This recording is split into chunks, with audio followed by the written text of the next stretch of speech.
intro great. is. So. Oh, well, the intro is, I don't have an intro. I love it. The intro is we start with this. Meyerside Chats. We start with welcome to Meyerside Chats. Well, thank you for having me. It's great to see you. You too. I'm just glad to be on this, and I'm glad to be here doing it. So this is a wonderful podcast studio. Thanks. And I hope a lot of people can come here and use this awesome space. Is there anything we can know and tell them to come do that? Yes. You can go on to www.santamonicamusic.com. Check out the podcast rooms and rates. We have Stefan, who you can't see, who's an engineer. You can do everything from renting it by the hour, signing up for class packages to learn how to podcast. And we've got a couple different options on how you can do that. So you can call us, you can go on the website, but come check us out if you're interested in podcasting or you've already got one like Meyerside Chats and you want to use the space. So tell me a little bit about that. Well, podcasting in particular was not something I knew anything about, to be honest with you, before the pandemic. I mean, I knew what podcasts were, listened to a couple on a road trip, but it was really through a friend of mine who, Ryan Sickler, during the pandemic asked if he could move his podcast studio into one of my subletted offices at the Music Center in Santa Monica.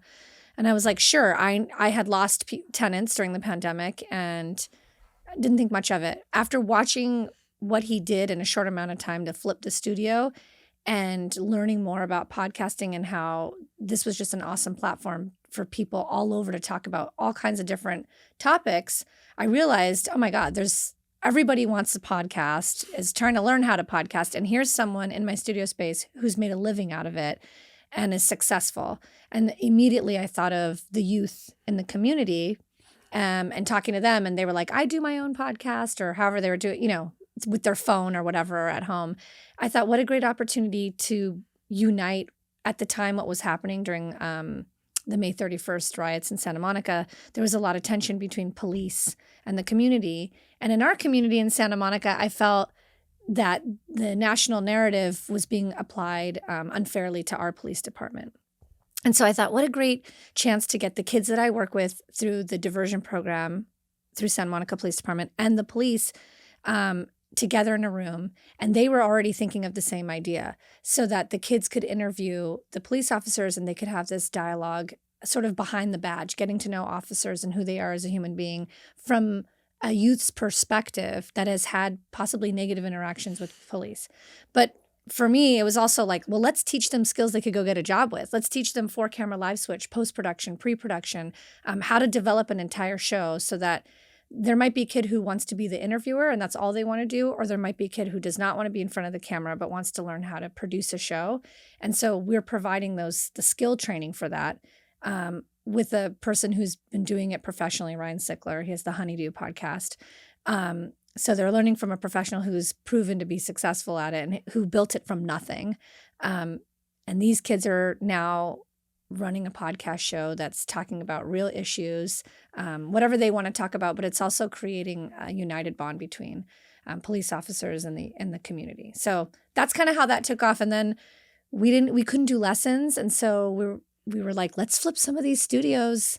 It's so easy to put up some soundproofing and get some microphones and some cameras in here, and people can rent these spaces and have professional setup, so to speak. They can have it as simple or as complicated as they want. We have engineers like Stefan here who can edit, who can be here to monitor the sound, or you can come in and if you know what you're doing and you just want to take your memory card afterwards and edit it yourself, you can do that. So our business really shifted from just music lesson rooms to providing what I like to call just a creative space. So you could be in here and you could be by yourself filming a cooking show. We have DJ Happa who does his DJ lessons from his studio space.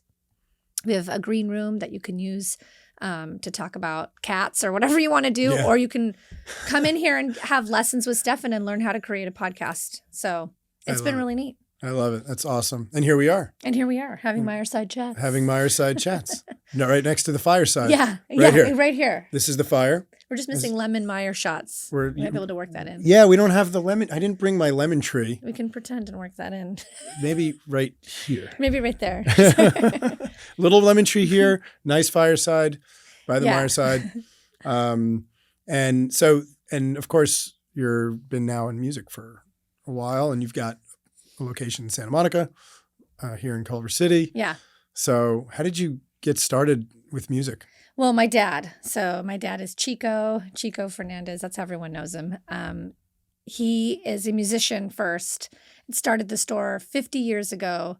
And really his goal was to have, our corporate name is Fernandez Talent and Associates, because he really wanted to represent talent and have a place for musicians where he's a photographer. He would do their headshots, maybe do album covers. He used to book musicians in movies like For the Boys, The Godfather, Naked Gun, 33 and a Third. Wherever you saw musicians playing in a movie, my dad probably had a hand in booking those musicians. Yeah. That was really his goal. My uncle Victor Fernandez came from Canada, and honestly, he needed to be able to come here and needed to show he was investing in a business. So it was just really for immigration purposes. He came over here, and he has an accounting background, and within a few years was like, we need to develop an actual physical retail space, not just the studios. And that is really what birthed the music store, what it is today. So my dad was like the marketing guy, the musician, the creative, and my uncle was really the backbone of all the business side of the music store. So they developed the store. It was on Lincoln Boulevard across from the Boys and Girls Club, which is next to a little motel and was a dress place. I just drove by there the other day. I'm not really sure what it is now, but our old music note was there forever. They just took it down. And so it was a music store with a few studios to do lessons. Then for the last 27 years, we've been on 19th and Santa Monica Boulevard, which is a nearly 10,000 square foot space with a school upstairs, full retail shop downstairs. And then they opened Culver City about 16 years ago, which has a much smaller store. And at this location, we're really changing the outlook of what it's going to be. But yeah, it was all because my dad started this business. He's 81. He's still my partner. And he started it with a dream to just get kids to play music. Band and orchestra is what we focused on, supplying instruments to the schools. When I came in, I really shifted and birthed a more of a community aspect, in the sense that I have a nonprofit, Outreach Through the Arts. So we have a program that's it's through the Peggy Bergman Fund. And it goes through Ed Foundation, through the district. So kids that are on free and reduced lunch get to choose from a lot of different vendors. We're one of them, to get private music lessons. So kids that are in music. And that gets paid for through the Ed Foundation. And we supplement the kids by giving them additional lessons year round. Anyone can apply that can't afford for music lessons at our music store to get private music lessons. We have scholarships for our DJ programming, music production. We have a podcast camp we're going to do this summer. So my goal is just to have a space where anybody can come and create, whether you're a professional or you're a novice or you're somebody who doesn't have the financial means to afford the luxury of learning something like this. I want to demystify the industry for the youth today, because these are the jobs that they're getting. There really isn't a college for it, and I don't think it's necessary to spend tens of thousands of dollars and be, stuck with loans, burdened with loans in the future, when you can learn a lot of this stuff. They know more of it when they come in already. Mm-hmm. They're so connected technology-wise. So that's the goal. And I hope that the professionals that are coming here, they will rub elbows, and a lot of them give back their time, like Ryan, to the youth that are here, and volunteer their time to mentor them. We have many of our 42 music teachers offer to give students lessons for free all the time. Oh, wow. That's great. Yeah. So I wanted to diversify what it looked like at the schools. We should have, our band and orchestra should represent the diversity that we have in the community. And for a long time it wasn't.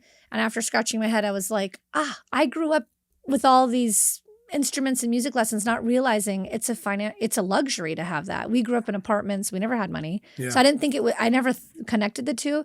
Then I realized, like, if your dad doesn't own a music store, taking music lessons is expensive. Like, I have kids. I remember putting my stepdaughter through gymnastics. Like, it's expensive, right? So that's where it's also time consuming. So I developed one of the things with music, and it's something that I think is so important about music, is that you learn the discipline of practice and how important repetition is. Yeah. And how to learn in eating the elephant one bite at a time. Yep.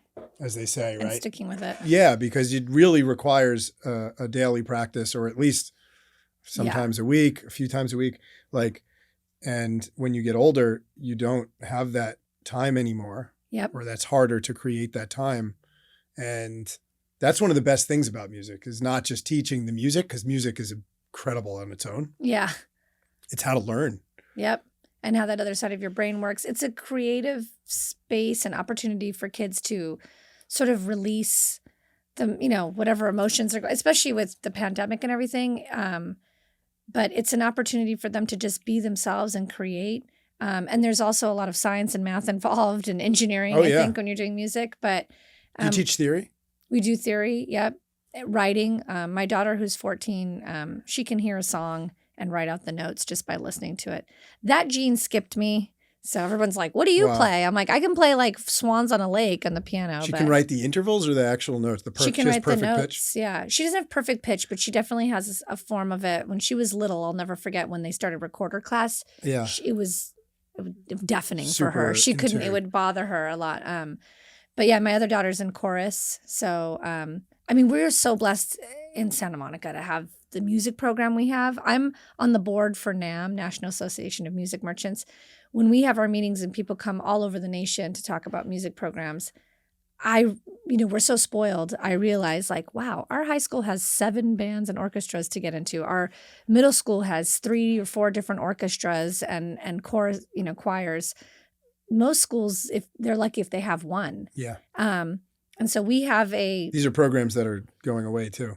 And these are programs that are constantly going away. And we're lucky that in Santa Monica, we fund those and they're accredited programs you receive a grade for. It's not an after school special where if you want to do it, it's mandatory K through 12, TK through 5th grade. Yeah. And then it's a choice in middle and high school. Yeah. But to give the kids that exposure, TK through 5th, and then say, okay, is such a gift because there's so many schools that don't have that opportunity. So it's sad to see them go away. Like I do believe art and music is so important in the fundamental thinking of not just youth, but of people. Yeah. And how we experience the world. It's hard to see them go away and realize that we prioritize other things. It's almost not necessarily the priority of it, but to not have it at all. Well, it's one thing to say these things, this is the order how we prioritize them in our school. Right. But to eliminate it entirely, you're removing ultimately a form of emotional intelligence. Not to mention, I don't know anybody in life that doesn't listen to music or have some, you might not be, a fan of or a musician, but everybody listens to music. We look at art all day long, whether it be architecture and buildings, whether it be actual physical art itself. You don't have to be somebody who's an art, goes to museums every weekend to appreciate it. I think it's so part of our everyday. It's interesting to me when I do hear about certain schools or institutions that they're willing to cut that first. And it's like, that's so crazy to me. Imagine if we didn't have any music and we didn't have musicians and we didn't have people producing all the shows and the entertainment and the movies and the TV shows we watch. Like that's all art. That's the creative field. And I think kids these days, I will say something about these generations that are after me, that they have so many platforms. Technology, because I have kids, is not my best friend all the time. I wish I could take phones and all that away and just have my kids be kids a lot of the times. But I will say I watch my daughter when she babysits the neighbor's kid, my best friend's daughter. She babysits her and she'll make films on her phone. And I think that's awesome. I didn't have that when I was growing up. So I think there's pluses, a lot more pluses if we can put it in the school day and teach kids how to actually utilize all this technology that's in front of them the right way, right? Like TikTok for most parents is probably a nightmare. But there's a job in there somewhere if you can use it the right way. That even saying TikTok, it's like makes your eye twitch. there's a twitch associated with it, and it's hard. I think social media has that issue in general, where it's so powerful. That it has these incredible tools and resources that are really good. Yeah. But it also comes with this other side of taking all that's good and then corrupting it. Well, and it also, it's put into, kids are so impressionable at this age and really up until they're 23 when their frontal lobe is fully developed. And so here we are just overloading them with information. I hear about so many children now being diagnosed with ADHD. I mean, I think we all are. Yeah. We're all doing too many things. When we're dealing with marketing and how we're going to market ourselves, we always talk about attention span. Adults, children, everyone has 30 seconds or less. I think the seconds are getting shorter and shorter. But as you talk about that, something a friend said to me, I mean, in terms of social media and even just like texting and all that, you know, when kids are having an interaction with each other on the playground, so to speak, or in person, you can see another person's emotional response if you say something mean to them, for example. We have a lot of keyboard warriors, which there's a lot of adult ones as well, right? I've liked that term. I've heard you use that before. It's a good one. They get behind there and they can say a lot of things behind a screen. Good imagery. Yeah. and they can't see the other person's face. And so it's so easy to just immediately, without thinking, type something, send something. And a friend of mine, our kids grew up together. I'll never forget this. She said, I tell my kids all the time, if you're not willing to yell it out in the lunchroom during school, then you shouldn't be texting it or posting it. So because now you say those things and it's not, did you hear what so-and-so said today at lunch? Oh, right. Everyone saw it. It's there. And then everyone can take bits and pieces of it and develop their own conclusion about what you were trying to say. Right. And that happens to us adults in the news media world. So no, that's like a whole other thing of perception, just cognition in general. Yeah. Right. Like how you take information in and then the filters behind that give you your perception. Yeah. Right? And if you're a young person who's not lived a long enough life to understand that if you say something this way or if it lacks tone, or how something you say might impact someone for a really long time. Yeah. You know, those are huge. That's a huge responsibility. And it's something that comes with age and experience. Sure. And kids are just given these devices right away. And they have the cognitive switching of basically instantaneous, right? Yep. You go from 5-second video of one context to 5-second video of another context to incoming message. And we all, even adults, this is part of us anxiety. We have this, I mean, I know I always have to regulate when that happens, right? Yeah. Incoming message, I'm in the middle of a task. Yep. Right? Yeah. Don't jump to the message. Right. Swipe, finish your task. Right. But it's still they're thinking about it because you saw it. Kids don't have the discipline or the awareness or the self, the goals for their self, for who they want to be able to say, no, this is not a good choice for me. Right. So that's scary. It's really scary. And I think and like I said, as adults, we struggle with it. Jay Shetty had a talk on my comm app the other day about confetti and how our time, we create confetti out of our time. I'm paraphrasing and probably getting it all wrong. This is not a plug for comm app, but if they're watching this, they should definitely. Temporal confetti. It's good. Basically, as you look at that message or you go down the wormhole of like cat videos on Instagram, terror, there goes your time. So, you know, what started out to be, I have an hour to check emails and follow up on something has turned into 45 minutes of you checking Instagram, scrolling through Facebook, replying to DMs or whatever. There goes your time being torn up. Yeah. And at the end, you've just got this big mess of shredded paper. And you go, why didn't I get my tasks done? Right. And it's like, well, you have a big mess of shredded paper. Yes. And then within all that is the context of what all this information is. So kids are watching people have a really great experience in their life and doing all these wonderful things, getting invited to the party they didn't get invited to, or whatever it might be, dressing a certain way. They're watching all this imagery is coming up all the time of what their life should look like. And as adults, we deal with it, especially at this level, like being on city council. There's an expectation. Like people have so many expectations and then we create expectations of ourselves.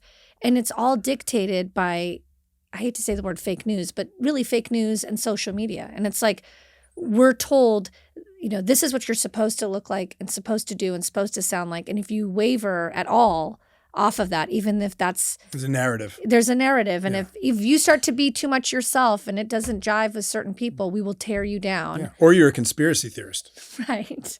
Worse yet. Right. If you disagree with the narrative, then you're crazy. Yeah. Yeah. And it depends on where you are. If you're in California, that means one thing.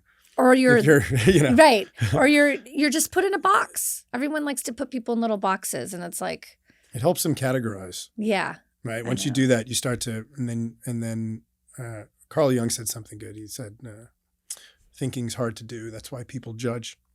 Ooh, that's a good one. Yeah, I love that I'm quote. going to have to steal that from you.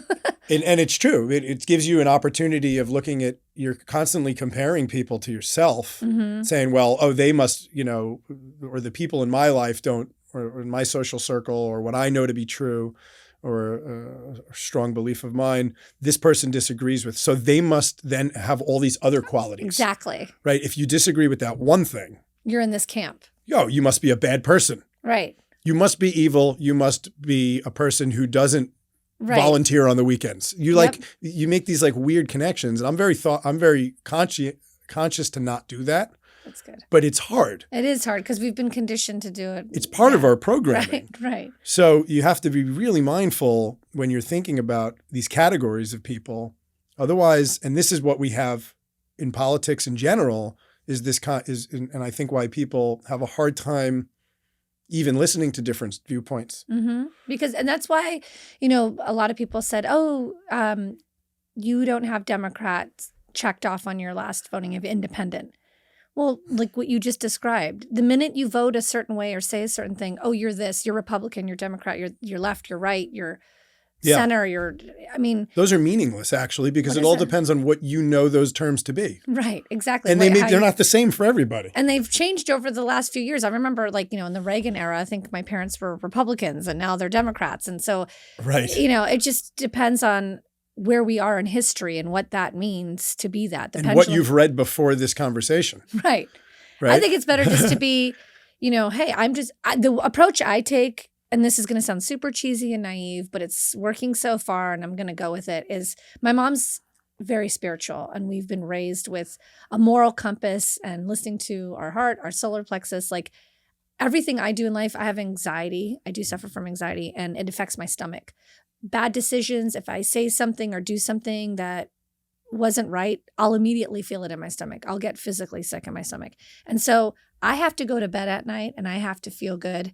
And if my stomach is upset and I can't sleep, something's wrong and something's off. And so I try to make decisions with what's in front of me and ignore people's historical attachment to it. Like they might have a experience with an individual or a project and they've got all their historical information on it, which is very important and much needed, but it's from one perception. So being able to gauge when it's appropriate to listen to everybody's perception of their past experience with whatever it is in front of me, and then being able to block all that out and just look at it for what it is right in front of you at that moment. And I tie it to the kids I work with. These are kids who need second, third, fourth, and fifth chances.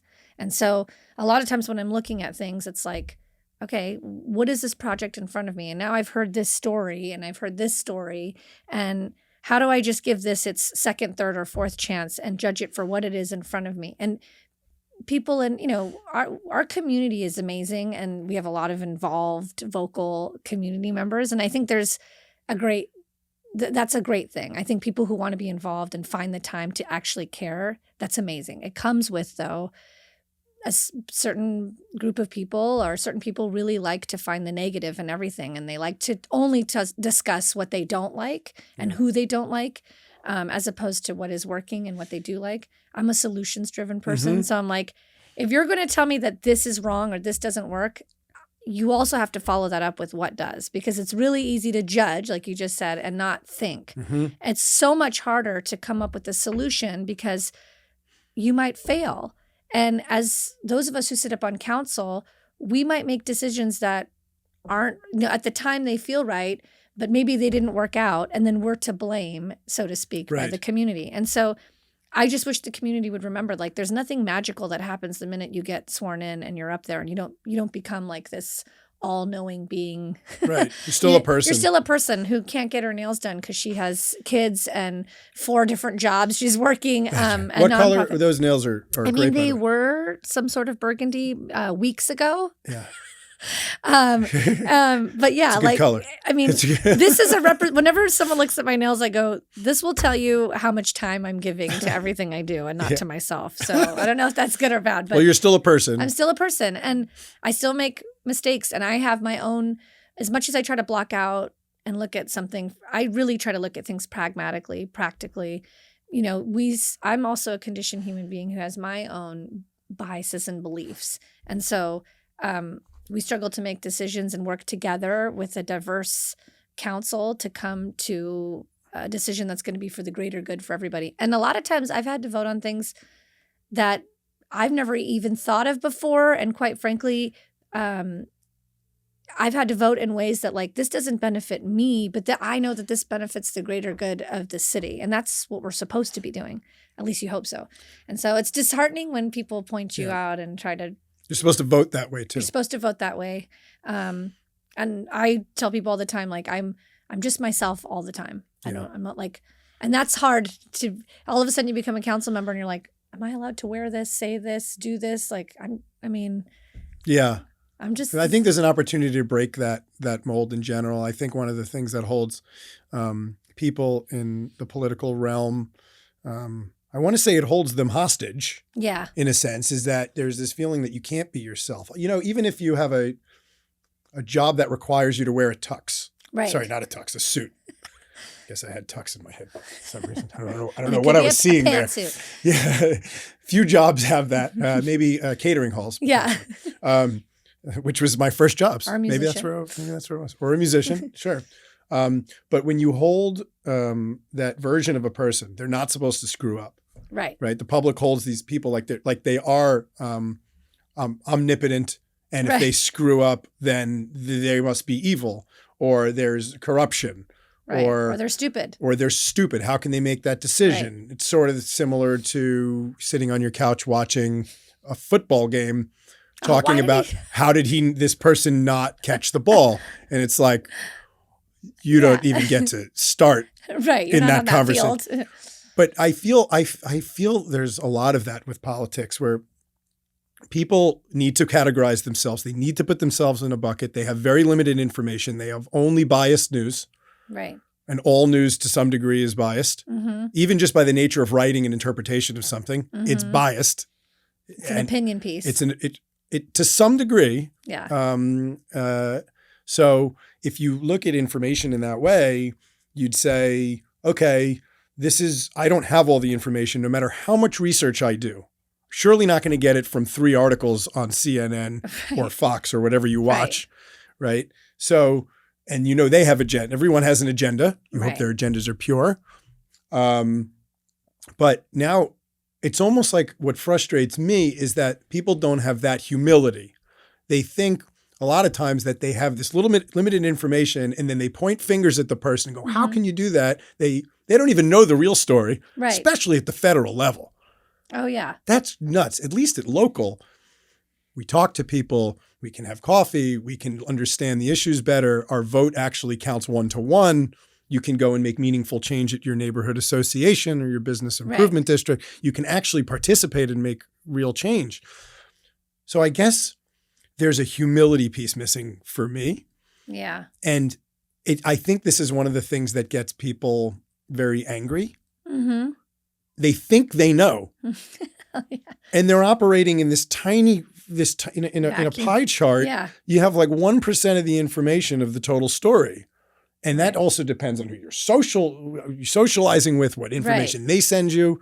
And your own life experience. Right. Like I often say, like, I'm a person who experiences Santa Monica as a renter, a small business owner, a mother, I lease a commercial space. I don't own a building here. And someone who was born and raised here. So my experience of the city, my taste of the city is different. I grew up living in apartments, walking barefoot down to Station 26 to jump in the water, not always hanging out with the best of the kids, getting into trouble for sure, right? So my experience of the city is from a different angle. And I had friends that lived on the north side. I lived on the south side always. So I look at things from a different perspective. My struggles and my wins and the things I love about the city and the things I'd like to see change are all based on my experience. Everybody has a different experience. And I think the problem is we don't respect everybody's experience. A lot of times we talk about negatively, like people who have money or live this way. Well, that's their experience. And there's times where their experience is really helpful in decision making, right? Because we might be talking about a topic that I'm not familiar with, and vice versa. And I think it's key to find that diversity to make real decisions at the table. It's like giving everybody a seat at the dinner table and respecting what everybody has to say based on their perception. I think the council's been fractured for a while, and I think there's a lot of sometimes there's some attacking going on, and my goal is to bring some balance to that, some unity. There's no secret agenda. I truly don't think anyone has a diabolical plan to take over the city, whether it be staff or council. I think we all just have a vision. And oddly enough, I think our vision is really similar in the end in terms of wanting to live and work and raise a family in a community that's for all. It's just we're all going about it a different way, and we get caught up in the arguments. So I try to not get caught up in the arguments as much as I can. What makes it really hard is that there's community members. I'm a human being. I have very thick skin. My husband might disagree with that, so I shouldn't say that. But in context, I think I have thick skin for the most part. And if I don't, I do have a fiery response, and I'm emotional. I say our house sounds like a Puerto Rican family from the Bronx, or Latino house. There's a lot of yelling, but we're not fighting. We're just talking. So I get over things quickly, but I'm affected and hurt. And I often read things, and it's so weird and jarring to read someone writing something about you like they know you and you've never met them, or you have had only positive interactions with them, and now they're saying something about you, and you're like, and my knee-jerk reaction is I've hurt, and then I want to talk to them, and then I realize, oh, okay, I can't do that because this is a person who just wants to engage negatively, and this is not going to go anywhere. And that's a bummer, because now I've lost an opportunity to make a friend or a connection with someone. Do you think of getting coffee with that person? I do all the time. I actually just— Would that help? I just had an experience. I've had one where I've done that, and it didn't help because they had an agenda and a narrative, and then I realized quickly, like, that didn't help. They just want to push that narrative. And they've had situations where it's been very helpful, or so I think. Like, someone's gotten an opportunity to get to know me, and we've been able to discuss something. And actually now a couple of those people are like, wow, I'm so glad I got to know you. I had no idea. And so I'm naive in the sense that I think that can happen for everybody. I've always been that way. Like, wait, let me talk to you. Like, I try to look at things like, I don't think people are really evil people. I think even when we're arguing and you're looking at someone going, wow, like, that's horrible. How can they say that? Or what are they trying to do? When you get to know someone and you just sort of let it all go, it's like, okay, we're people. We've been hurt in our lives, and some people operate from that space. Some people have healed more, so they operate from a different space. But at some point, there's some point where we can connect, and finding that connection to me is really key. But something I would love for the community, especially those that are constantly fueled by negativity and being upset, is being upset and pointing out what's wrong is necessary for sure. I think people need to know what's going on, and I think you have the right to voice your opinions and concerns. But I think then there needs to become the solution-driven part. And if you find yourself creating Facebook pages or advocacy work that's literally just around being upset and ranting, what are you doing? You're actually fueling the fire that you say you don't want to get burned by, rather than looking for ways to extinguish it. That's number one. But number two, which is a really big thing, is I hear the community say, and this is nationwide too, we really want to see somebody who represents us, the working class person, the regular Joe up there, or whatever, Jane. Right. And then that person gets up there, and the reason why a lot of people don't do it, for one, is, at least at the local level, it's basically a volunteer job. And so you have to have the luxury of time and or money to get yourself in that position first, and then to be able to spend the time away from your family and your work, because it's not like it's a paid gig. Santa Monica, it's $16,000 a year or whatever. So, yeah. And people— it's such an obvious incentive barrier too. You'd think there's something there that's missing, and I think it feels like most people know that. There's an opportunity to, especially in Santa Monica, that. It's not a 20-hour-a-week job. No, it's another full-time job. If you're going to do it, if you take it seriously and you're going to read the agenda packets. Which then in that case lends itself to exactly what you're saying. Right. To make it of that kind of time in your life, you have to make it a right. And so then we go, oh, look who's up there running the city. It's like, well, nobody else could do it. Quite frankly, I was asked for such a long time. I thought, there's no way. I'm struggling. I live in a rent-controlled apartment. I'm trying to put food on the table for my kids. I'm already strapped. I can barely make it to the kids' PTA meeting. Yeah. Like, the last thing I need to be doing is being chastised, possibly have my name dragged through the papers in some weird way and have my kids reading that, because who knows? I don't have anything to hide, but people find weird things. I mean, or they'll create something. Oh, right when I got appointed, some guy listened to my Honeydew podcast, and the headlines read, "What we know about Councilmember Negrete. She was molested and drugged as a youth." I'm like, wow, out of a 2-hour podcast, those are the 2 things you picked out. It's not even a story, but I immediately felt regretful because I thought, my 14-year-old and my 11-year-old they now Google my name, and that article comes up all the time. And if they didn't know that. We didn't have that conversation yet. So your privacy, and look, I'm not saying that's what happens. I put myself there whether I knew or didn't know how it was going to turn out. I'm just saying that I think people need to understand that those people have control, actually, more than they realize, of who goes up there. It's not a very welcoming. There's a lot of people who welcome you, but there's more people who are more likely to drag your name, through the mud for whatever reason, be very judgmental and critical of everything you do. And so that makes it very hard for somebody to say, oh, this is totally worth me giving up time with my family, time away from my job, to sit up here and serve the community. And then people are going to tear me down and nitpick me for every decision I make. I mean, it's anxiety. You give yourself to such a cause, and that comes with this level of destruction. Right. And then they're like, and then on top of it, to not be compensated for that is You're like, why do you do this? You have to have, it has to be in your heart. Honestly, for the parking pass. Yeah. Oh no, you can get, as a council person, can you get an extra parking pass? Yeah. That they don't give you that sort of. I was like, can we get this forever for all we've endured? Because I might need therapy sessions after this. No, that would lend itself to more of a meritocracy.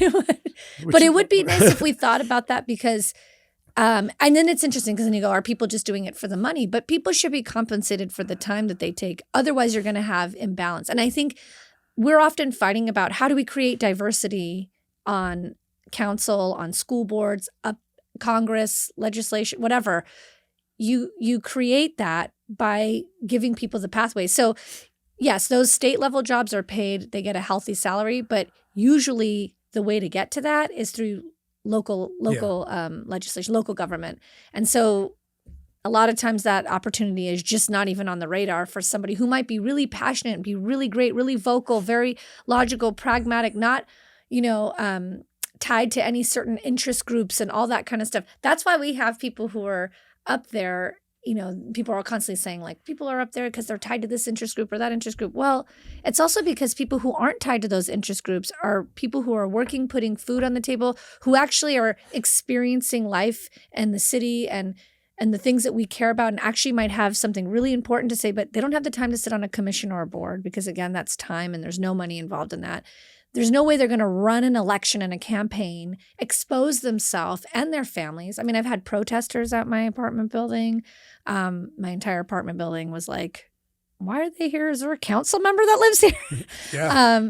So it's a lot to endure for no financial compensation behind it. So it's a weird privacy and safety issue there alone. The they fact that publish someone your would address. come up to that you would show up to your home. Oh, my kids were crying. They were scared. They're yelling your name out there. Yeah, they do publish your home address. Huh? Yeah, it was a bizarre thing because it was an anti-vaccine thing. And what was interesting was I was not supporting the vaccine passport for other reasons, for business, and they were holding signs that said "Small Business Matters," and I'm like, you don't do your homework, because I own a small business. Right. You clearly haven't listened to any of the meetings, but right.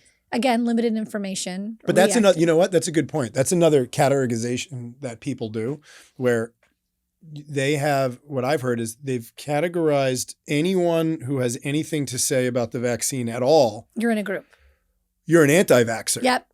Yeah. You go into anti-vax. Right. Which if you don't dive into that, means that you're anti-vaccine. Right. Not anti this vaccine. Just all necessarily. vaccines. All vaccines. And you're a conspiracy theorist. And that's not even what I hear most of the issue is. It's about a mandate. Right. It's not about the vaccine. Which is when 2 men go to lunch, by the way. I'm just kidding. A mandate? Sorry. Oh, yeah.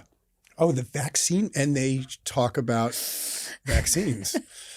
So, but this is a perfect opportunity without like getting into like the vaccine conversation. Right. Because that can go on. But just like you, like I was talking specifically about a vaccine passport and whether or not that's effective. And as we are building our economy back, but you get lumped in either which way. You're like, oh, are you not voting for this? Are you voting for that? Again, you must be a Republican. Right. Right. It's so wild that it's almost impossible in day-to-day existence for most people, at least the ones that I communicate with, to have an opinion about it. Or to let you have an opinion that doesn't put you into a category immediately. Oh yeah, and then what are you, a Republican? Yeah, yeah. It's like, I mean, that's not fair. And then you find yourself trying to figure out who you are and what you are, and that relates back to kids. Like they're trying to figure that out right now with all the labeling that's going on. And my 6th grader is constantly talking about how she came back from 2 years of missing school and everybody has changed how they identify themselves, whether it be through pronouns or whatever. And all in the name of, I just don't want to be labeled. I'm like, but you just created like 8 more labels. And we do it as adults. And we're actually, we talk about, why are the kids doing this? We're teaching them that. We label all the time. We want people to check off boxes to make sure that they have this many of each group represented in a job. It's become no longer about the content of our character, to quote Martin Luther King. It's hard. It's hard. You have to, it's interesting to think of a construct as it used to exist and then the new construct that people are generally trying to create. And I think very often it's just by having definitions in the first place for these things is the issue. So sometimes creating new ones can be, it depends. Everyone has different ways of, looking at this and solving this issue, but very often the labeling and categorization I find creates it's problem. More diversity. I'm like, you're creating more more lines. separation. Yeah, you're not bringing anyone together. You're just creating more lines. And it's like we were talking about the freedom to express your opinion. The fact that we don't allow that, and this is another thing I'll say about being on council. You get on and there's no like training on format of meetings or whatnot. So that's another fearful thing. I think a lot of I'm totally fine being embarrassed and raising my hand because I don't know what I'm talking about. So if you watch meetings, I'm often like, can we say that? Yeah. Do I have to say some special phrase? The rules of order. Yeah. And, because I sat on the Public Safety Commission for 2 seconds before I became on there. And I've been on PTA council and I'm on different boards and I get format, but it's very different. There's sub motions and abstaining. And what does that do to the first motion and the second motion? Yeah. It can be intimidating. It can be intimidating. So then you don't end up saying anything. And I think that's another reason why we don't see diversity on the board. There is no real formal training that you go through. It's sort of like you're thrown in there and you figure it out. There is some, and you can ask for training. I will say that. I have asked a lot of questions, but you've got to be that person that knows what to ask and who to ask, and then you shall receive. Right. It doesn't just come. There's no manual when you. There's no manual. It's like a quick thing that's common sense stuff. Sexual harassment training. There's, you learn about what the Brown Act is, all that. But that, we are always talking about having transparency. All those rules, and then the fear of being judged by your opinion and the inability to speak openly is what creates the lack of transparency. Right. Because we can't just go up there and have a real dialogue and say things that, might offend or might be confusing to some people. That's the whole point of getting to a solution. You talk to the other side and you go, that's interesting. I don't agree with that. But it's now that I see where you're coming from, I can now think about the solution we want to come up with, understanding that. I don't have to agree with it, but I could say, I see why you're saying that. Yeah.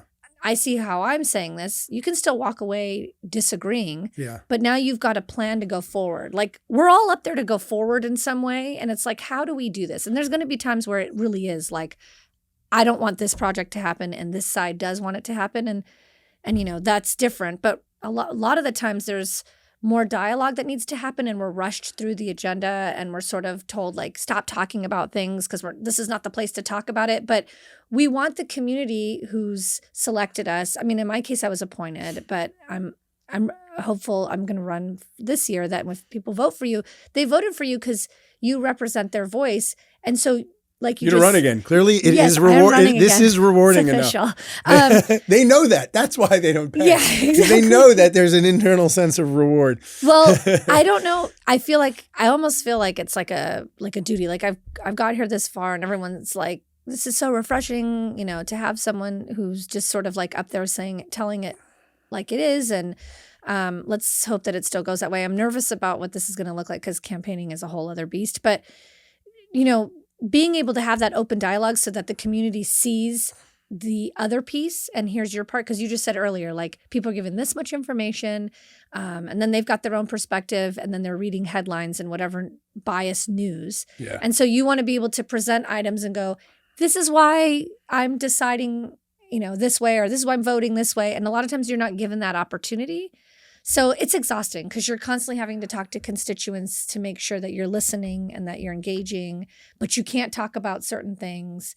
Yeah, it's interesting. This is one of the things I mentioned it with Gleam and Phil as well, around like the opportunity to create some sort of, with all the administrative work that supports council, there could be a good opportunity to create the highest version of, we'll call it transparency in decision making. Yeah. That's a table of information of the council and their thoughts around.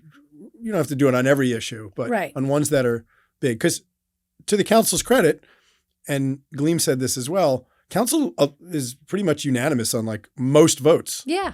No, it's only the very controversial ones that seem to get a little weird. But if there was a way to be transparent in the decision process and say, look, we had to make a choice given the information we were given. The same way you have a choice of determining how you feel based on the information you're given. Right. We looked at this set of data and this was the cost benefit. Right. Right. We had to give up some things to get some other things. You don't just get everything you want all the time in life. Right. That would be something you learn in preschool. Right.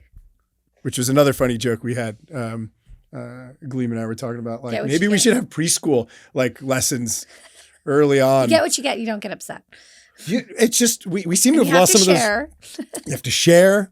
There's etiquette in a lot of and decorum. But maybe people would understand, be like, okay, I understand I didn't get what I want. I see where they're coming from. And this is a very hard thing to do. And perhaps it's naive and even thinking that that's possible. And it could be a lot of more effort than I can even imagine.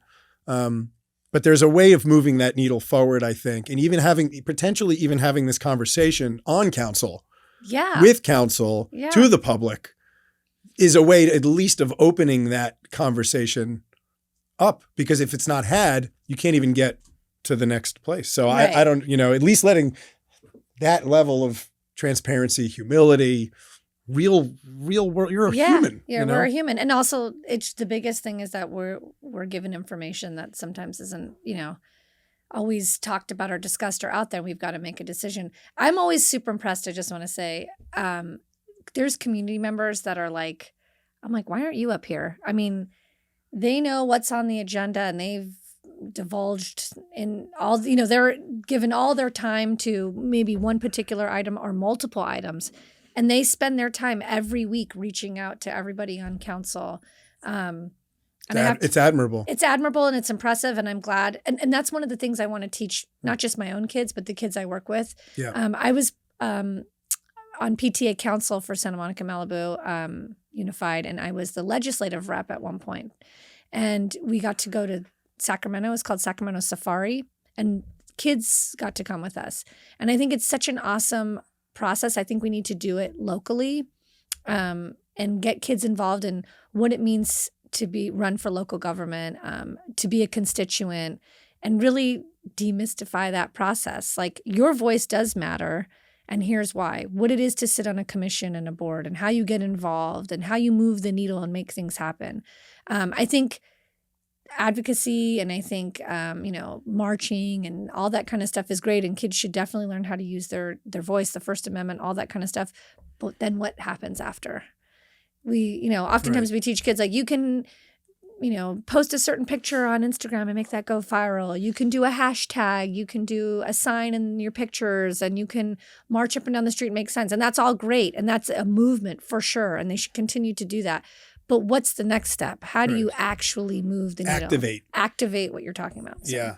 Well, and part of that is, and I always thank the Ocean Park Association for kind of leading me down this path. Actually, Ted Winterer is the one who said, "Oh, really? You should do this." I came to him to be on the planning commission. He's like, you probably should start with like the neighborhood association. I was like, okay. So I did that for 10 years. And still I'm it's part of my existence. But that's where where to start, really. Neighborhood associations is where to start. And I'm going to point out what I said a few council meetings ago. I don't know if you heard it, which was we were talking about something and someone made the comment, oh, are you going to vote not with your neighborhood association? I said, listen, neighborhood associations don't represent everybody. I think the world of the neighborhood associations, what I mean and what I meant by that and what I still mean by that is that as a working mom who was on PTA council, VP of fundraising for my daughter's school, team manager for 2 soccer teams, running 2 locations, a nonprofit, sitting on multiple boards, part of the Visual and Performing Arts District Advisory Committee for 2 different cities. I didn't always have time to then join a neighborhood association meeting. And quite frankly, there were times over the last decade that I didn't feel, I don't want to say welcome, but like my fresh opinions were not as welcomed as those who had tenure there.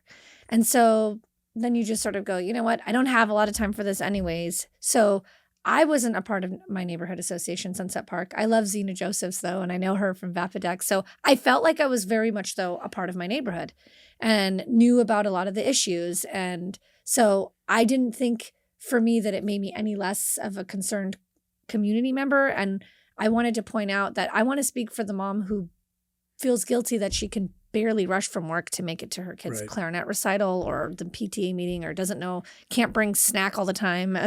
So would you say though, like for you, it sounds like to me, you've figured out, and this is a great way of life balance. Yeah. Where when work and life and play intertwine, you end up being particularly efficient in finding all of those ways. Like neighborhood association, for example, is not necessary for you because you figured out how to get involved in the school. Right. It's part of your, it overlaps with the other things you're working on in your life. Yeah. So you're able to find, okay, well, if I'm here, I should just do the thing that overlaps. Yeah. Like visual performing arts. Like that's obviously we're in music. Yeah. It's efficient. Right. So you're able to do 10 things at once. Yeah. In a sense, as opposed to like, okay, I have to raise my child and then I have to go to work. Right. And I don't know, do you consider do you ever, there's this, I was talking about this with someone the other day, like saying I never work. And I'm like, no, you actually work 24/7. You just don't realize it because everything you do is working. Everything you do is working and you like it. That's true for me. I mean, I had a traditional corporate job before and quickly realized like that's not for me, but I needed an income to raise my family. But we had a house, and at one point when I was pregnant with Mia, but right after she was born, I told my husband, I really want to start a nonprofit and help my family business. And he's like, well, we have to move out of this house and live in an apartment, and you're going to have to drive a different car, carry a different purse. Like, are you going to be okay with that? And I was like, yeah. And he was like, look, I grew up in the projects with 10 siblings. Like, doesn't matter to me where we live, how big or small our space is, as long as you're doing what makes you feel happy. And that's when I made the shift. And I've been happy ever since, but I work 1,000 times more than I did before because even what seems to be a social event is generally work related. Right. I'm building relationships for my nonprofit. I'm in the music industry. So even if I'm at an event, a lot of times it's work related. I'll tell you at this point, if I go to like a social event and I don't have anything to do, I'm usually like, can I hand out hors d'oeuvres or something? Yeah. I'd love to be the person to just walk around and hand out hors d'oeuvres or drinks. You got anything for me to do? And then I can talk to people and engage. Right. So, I mean, people tell me I have my friend Darlene is always like, you have too many friends. How do you have time for more friends? And I'm like, I love people. I love connecting people with a lot of times the connection is not for me. Actually, most of the time, someone will start talking about something. I'm like, I know a guy who does that, and I'm connecting them. Every day I send an email introducing Artex to people that should be working together. I've thought about starting my own company that's just literally for that, connecting people. Yes, I feel like I work all the time. And I've found a way to be outside and still be at soccer pickup every now and then. It's definitely not like it used to be. I'm definitely not participating as much, and it breaks my heart. But my kid, we had a sit down talk before I even thought about applying for the council position of what it was going to look like. You always think, when my kids are this age, then I can back away. It's never a good time to back away. So they need you at every stage in life, just differently. So I'll be in the car on a Zoom waiting for pickup and my kids know, it's always like, shh, I'm on a Zoom. You can't talk right now, because I'm listening to this Zoom meeting or I'm on this neighborhood association meeting. I'll be making dinner and then have to pause it. And my 14-year-old takes over and I run in the room and I get on to speak at something, Right. I just juggle my time. I was at a soccer game the other day. I had to take 3 phone calls on the way up, which was so hard for my daughter because we couldn't listen to music the whole way up for an hour and a half. She had to listen to me. So I let her use earbuds and sit in the back, the 3rd row. So you just make, you make it work. When I'm at work, I meet people, they come to the music store and it's totally about council business. We have a running joke at the store, like, are you looking for Councilmember Lana Negrete or store owner Lana Negrete? Or do you need to book a DJ? Like, what's happening? That's great. So I think that's really, but that's part of the personality too. That just kind of shows up. Oh my God, I dropped someone's trumpet off at their house and was picking up repairs at Jams. And this woman was like, are you a council member? And I'm like, yeah. And she's like, what are you doing? I'm like, I'm delivering like I'm the delivery person. I was like, I also take out the trash. Like you'll see me doing a lot of different things. So yeah. You never get too high up in the ranks to not take out the trash. My dad always used to say that. Yeah. Like if you can't, if everyone were to leave, if we couldn't operate the store by ourselves. I have to admit though, I'm getting to a point now where I used to make fun of my dad down in the store. And like now I'm down there and I'm like, wait, how do you do this? I don't know how to work the system anymore, but I've got an awesome team. But you still know how to take out the trash. I still know how to take out the trash. Okay. Yeah. I can clean a toilet. It's interesting. I when you came on council, I sort of, in my head, I was like, oh boy, Lana could be like this great unifier. Oh. They like went through my head. And then it left now. And then, now just, but in a sense, in the sense that you were appointed by everyone. Well. Almost. Yeah. In the end, I think everybody said okay. In the end, everyone said okay. It took a round or two. Yeah. Right. But different, folks on council who would maybe naturally have different beliefs all came together. Yeah. To put you in there and believe in you. Yeah. And now they all regret it. No, I'm just kidding. Negrete, regretty. Yeah. Oh, there you go. Have no regretties with Negrete. We're coming up with taglines. So I guess part of me says like, it's an interesting responsibility. I don't know if you've taken that on, but to some degree, it feels like there is an opportunity to kind of own that as. I don't know if it's appropriate to say that, but I think since this is the way I talk, I'm the swing vote. Let's be honest. That's how it is. And that's a very interesting and tough position to be in. I get 872 phone calls every Monday before a Tuesday meeting. So, it's a tough spot to be in a lot of times because there is some division. And so whether it's unifying or being the swing vote, I don't know what you want to call it, but I do feel like I really try to look at everybody. Everybody's got a history up there to some degree, whether it be politically in the community, personally with people, whatever, their own experiences. So I try to bring a little bit of what my mother's raised us on spiritually and just look at everybody as like that child. Yeah. Sometimes when we're having heated moments, I just zone out and I try to imagine everybody as their 10-year-old, 6-year-old, as a mother, 5-year-old self. Because we really are just people up there, working from whatever we've experienced in life. And so I do try to say, okay, look, like we have to come to some sort of solution here. Like, let's not fight. It's not going to get us anywhere. It's actually a huge distraction if we're fighting up there. It's like, to me, it's like when parents fight in front of their kids. You know what I mean? It makes everybody nervous. Yeah. It's like, uh-oh. Well, in your leadership, right? Yeah. So if you're leading by example on how you want people to be, right, then it's important that you maintain that, I'll use the word decorum. Decorum, again, yeah. Like to show that this is how we do things here. Right. And we don't want you coming up here and yelling at us. So we're going to operate in a certain way and we're going to preach that good information to you all and try to hold on to it. It's hard to do. There's so many sensitive things. It's like, it's very tough. It's a hard. Everyone wants to talk. Everyone wants to explain themselves because of what we talked about earlier, right? It's their opportunity to say, this is why I'm doing this or that. And for those that are more tenured, I think it's frustrating because they're like, we've done this already, and like, can we just get on with the agenda? Yeah. So it's trying to find that balance of like, we don't want the meetings to go on they should not be going till 3:30 in the morning. Well, by the time this airs, hopefully we'll have discussed the 13 item, which is, I think the meetings need to end the day they start at the very least.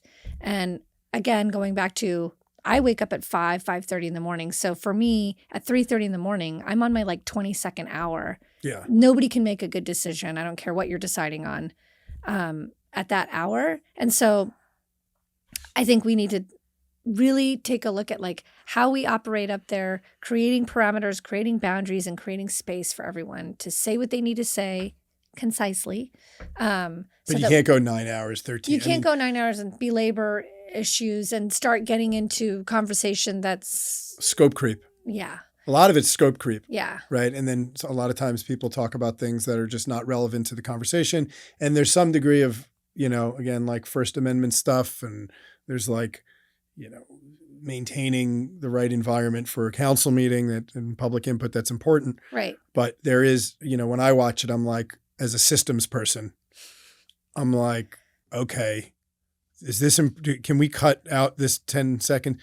Can things be hand votes? Yeah. Sometimes. Right. That would just save, I know. You'll hear sometimes a mayor be like, can we just do like how many people raise that? Yeah. Because that approach, I don't know what the reason they keep doing it is. Maybe there's a reason why you have to do the individual. I see. And there, again, that's a process I haven't even dove into. I don't know why we That's do a it that quick way one either. to win to me. There's only 7 people there. Everyone knows the names. Right. You just raise your hand and let's move on. Right. That will save. It's on video. If it's 30 seconds or a minute per voting thing times 10. Right. That's 10 minutes instantly shaved. Right. Off the meeting. That's a good point. Well, I think the meetings need to end by 11. I mean, we need to get home. You need to decompress. Yeah. The other night we went till 3:30. I didn't go to bed till 4:17 a.m. and I woke up at 5:26 a.m. So like the next day it ruined my entire next day. You can't make decisions that way. It's not fair to put people in positions to make decisions that way. You're tired. It's even, I'm sure, a lot of frustration.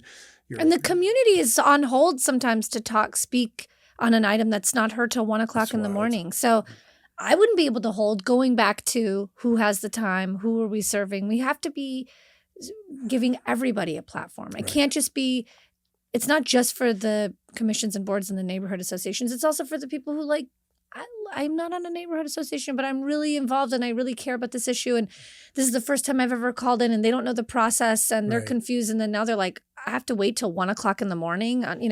So there's a lot of things we can do. And another reason why it's hard to get involved. You want to have public comment, but they're literally just waiting to have their 1 minute.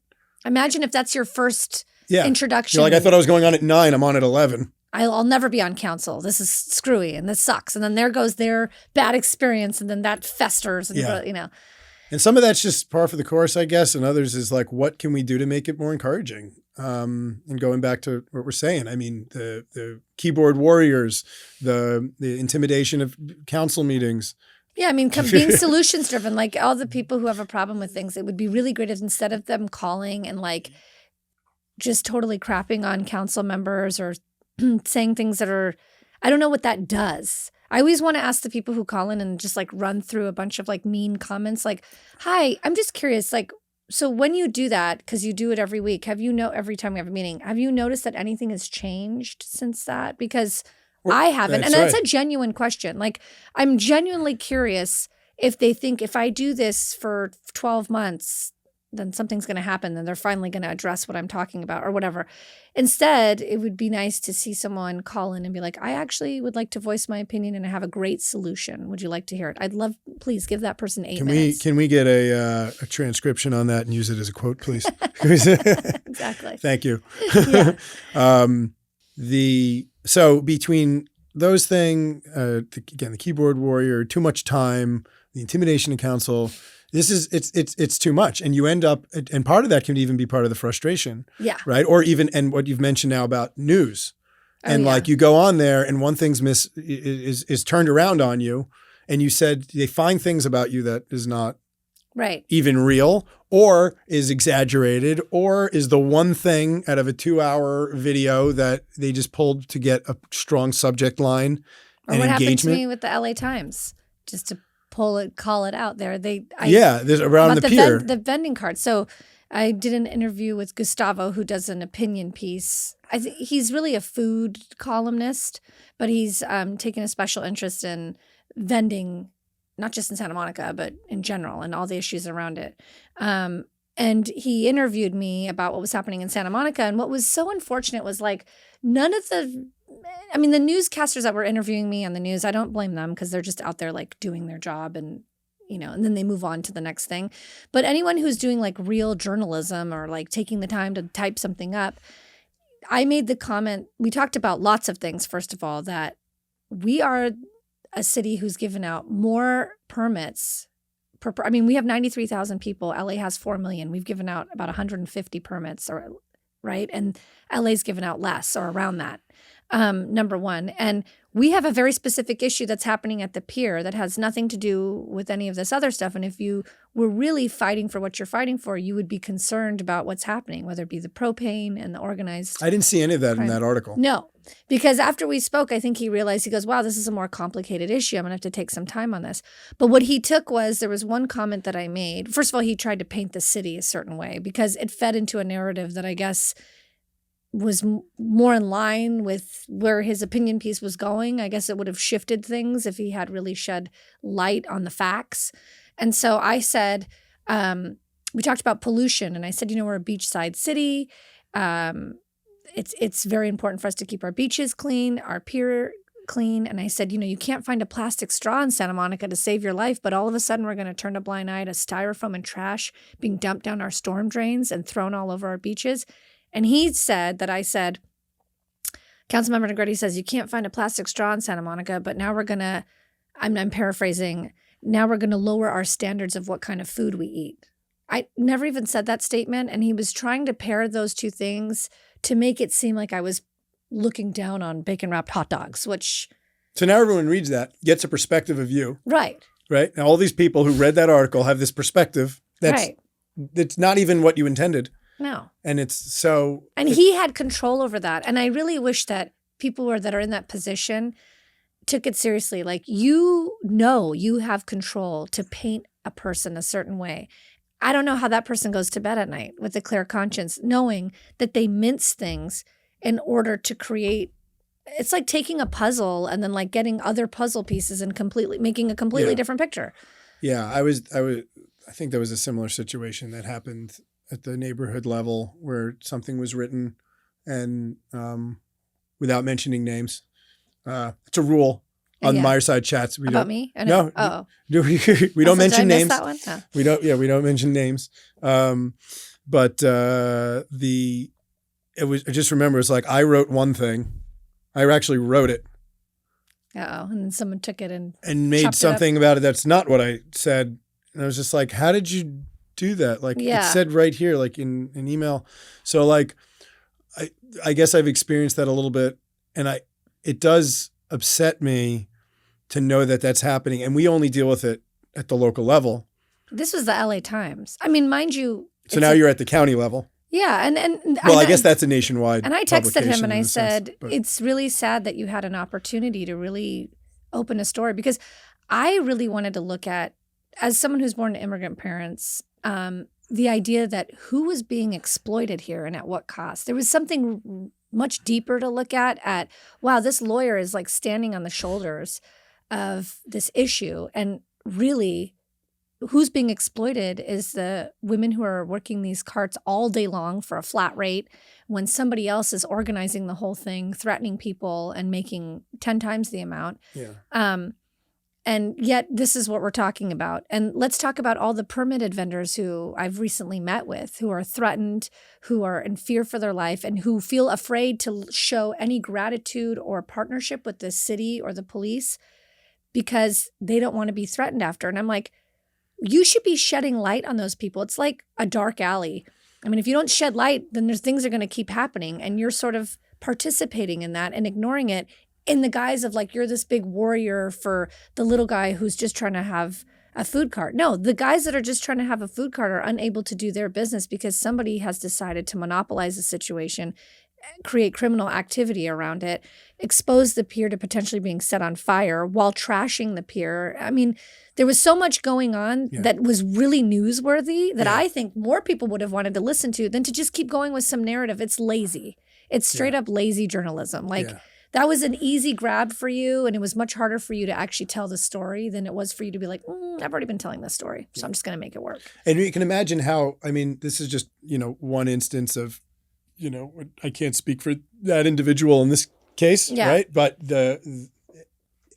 knowing that type of thing happens in general, you would think, and from what we discussed before about just generally having limited information, and the idea that like fake stuff is out there. There's something called deep fake, which most people know, or maybe a lot of people don't, which is like crazy. Yeah. You'd think people would just have a bit more humility on the things they read and a little more patience with the people they meet around their decision making. And I think that's sort of the thing that always gets to me. It's like, why are you so hung up on this belief? Why is this one thing so strong for you? Yeah.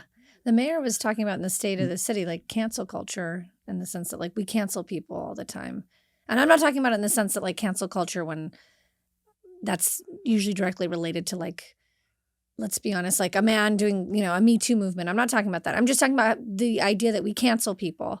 You say one thing, you're canceled. Like you're now, like you're in this crowd and we're not going to listen to you anymore because you're in this camp. So camps. It's camps. Phil and I were talking about that word in general, camps, and the goal for one Santa Monica.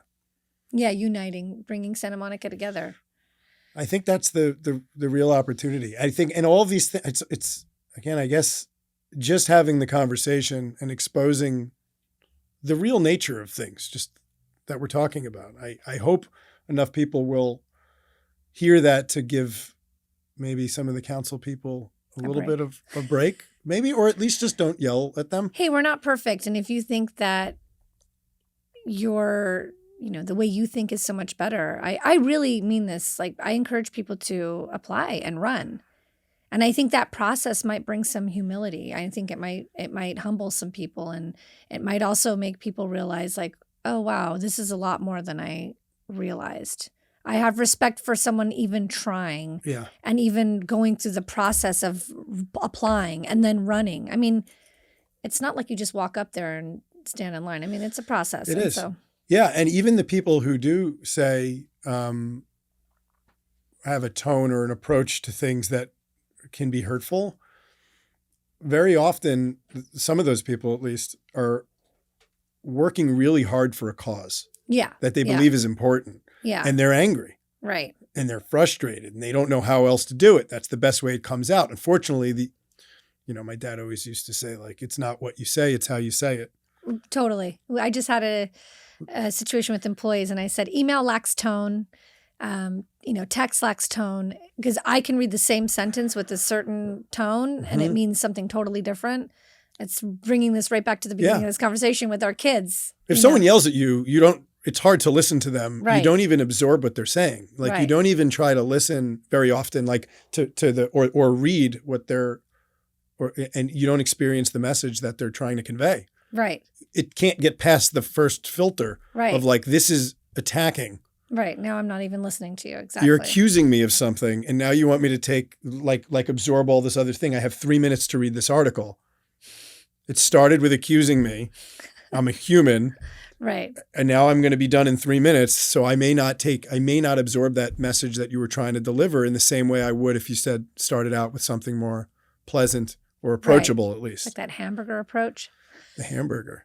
Yes. It's, nice little warm bun. Start nice, get your message across. And end it. Yeah, exactly. The compliment sandwich. Yeah, exactly. But there is a truth to that. There's a way of communicating these things. And I think there's an opportunity to make it better through just thinking about this stuff. Totally. That's what I'm looking forward to, whether that be a naive goal or not.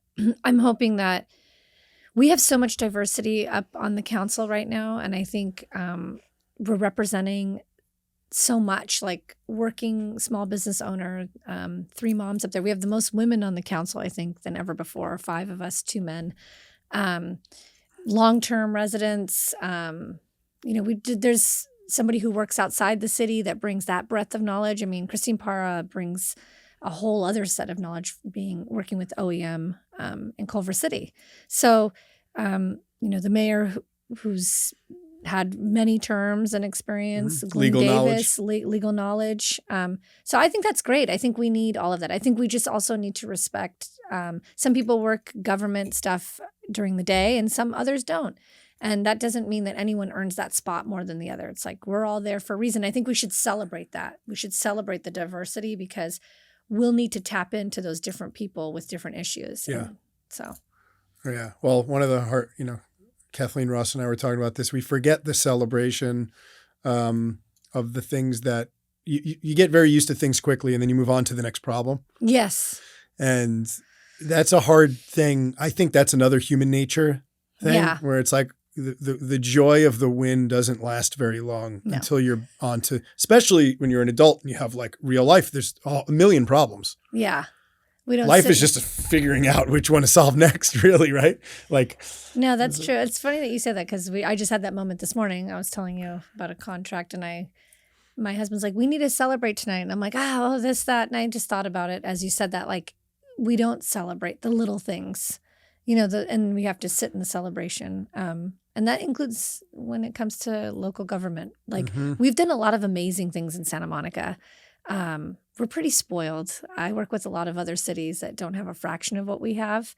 So we sometimes forget that like the conversations we're having are a luxury, the topics we're talking about, and we have to sit a little bit more in the celebration, I think. It's funny you say that. It's something that's generally on my mind too, that even once you're able to even have these types of conversations on these types of topics around community well-being, even climate, right? Which is a very important one. Yeah. And I know a lot of my background comes from that, but like people who can't or who are worrying about what meal to put on their table have a hard time worrying about, say, policy of climate change. Totally. Yeah. Right? As important as it is, it's just there's Maslow's hierarchy of needs. Right. And you just can't get there if you're not. Right. And if you're not involving the person who, like you said, is trying to put food on the table in the conversation, then you'll never know what that person's struggle is and what they actually need. Right. You miss a whole group of people who are just existing in this space and have a different level of needs, and they're part of our community. They're the most impacted by a lot of the legislation. Like that goes to the misty middle. Like I'm in that group. We, get hit hardest in terms of like, you're a lot of times like taxed the most. But then you don't have access to these things because you're right outside the cusp, but then you can't afford it. So you can never get here and you just stay in this middle space. And a lot of times I think that's what creates a lot of what we're talking about. People get angry and upset because you're like trapped. You can't get out of this middle space. So, well, I think the city is very fortunate to have you. Oh, thank you. We're fortunate to have you, Meyerside Chats, and this fire. It's keeping us so warm. I know. It's you can feel the vector of heat. Smell the lemons in here. Okay, we should definitely get that lemon tree here. Yes. A digital lemon tree. No, totally. Even just for a moment, like right now. Yeah, right there, the big lemon there. tree. Isn't that beautiful? Put one in there, stuff in there. Meyer lemons only. If you want to leave people with one thing to go home with today. This is going to be super lame and my daughter's going to make fun of me, but it's the first thing that came to mind. And I love Harry Styles, and we went and saw Harry Styles in concert and we're going to try to see him again. Just be kind. I think be kind to yourself first, because that'll probably allow you the space to be kind to other people. But as simple as it is, it's like, just be kind. Before you say something, ask yourself, is it kind? And if it's not, maybe you can take a second breath and think about it before you say it, because operating from a space of kindness will get you a lot farther than not. So that's my message. Just be kind. And there you have it. Thank you. It was a pleasure. Thank you. Awesome.